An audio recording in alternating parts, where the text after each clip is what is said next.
فإن مع العسر يسرا إن مع العسر يسرا فإذا فرغت فانصب وإلى ربك فارغب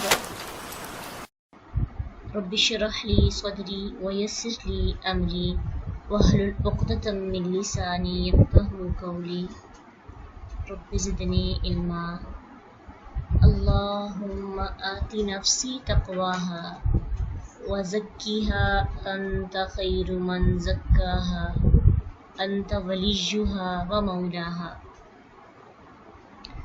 45 سے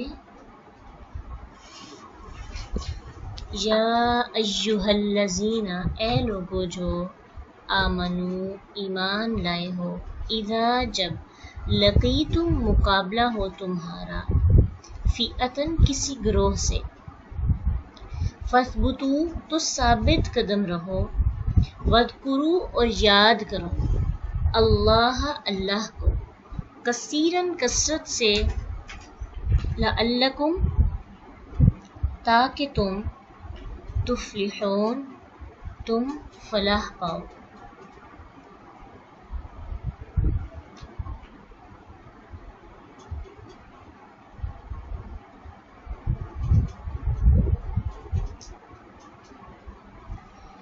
وَأَطِیعُوا اور اطاعت کرو اللہ اللہ کی وَرَسُولَهُ اور اس کے رسول کی وَلَا اور نہ تَنَازَعُوا تم باہم جھگڑو فَتَفْشَلُوا ورنہ تفشلوا تم کم ہمت ہو جاؤ گے وَتَذْهَبَ اور جاتی رہے گی ریح ہوا کم تمہاری وَاصْبِرُوا اور صبر کرو ان اللہ بے شک اللہ مع الصابرین صبر کرنے والوں کے ساتھ ہے۔ اس آیت کے اندر اور پچھلی آیت میں بار لفظ اللہ پر زبر ہے، کیا ریزن ہے؟ لفظ اللہ پر بذکر اللہ اس میں کیوں زبر ہے؟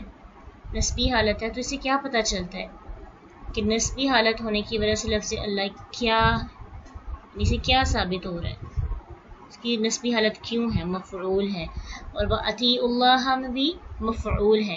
ان اللہ میں کیا ہے؟ ان اللہ میں اللہ کے اوپر زبر کیوں ہے؟ یہاں پہ تو نہیں مفعول نا، ان حرف مشبہ بالفعل کی وجہ سے، ان حرف مشبہ بالفعل کا اسم ہے نا،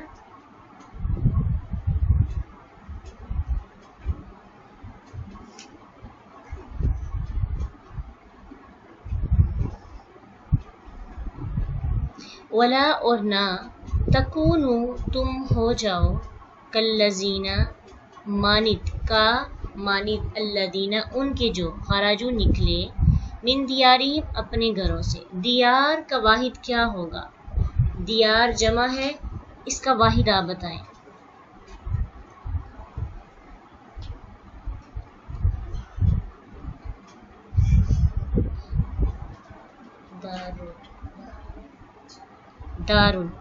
دارن دیار کی جمع ہے، واہ جمع بھی انشاءاللہ آپ کے پیپر میں آئیں گے۔ بطرن اتراتے ہوئے ورئاء اور دکھاوا کرتے ہوئے الناس لوگوں کو ویصدون الناس کی جری حالت کیوں ہے؟ الناس کی جری حالت کیوں ہے؟ الناس کی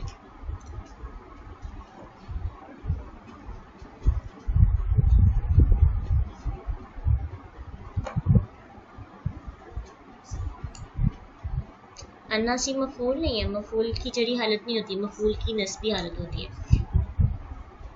عن کی وجہ سے، عن کدھر ہے؟ الناسی، اوپر دیکھیں، الناسی الف لام، ورئاء الناسی اور دکھاوا کرتے ہوئے لوگوں کو۔ تو بتایا گیا تھا نا ایک آپ کو کہ مضاف الیہ کی ٹرانسلیشن میں کا کی کے میننگز آتے ہیں، تو الناسی مضاف الیہ ہے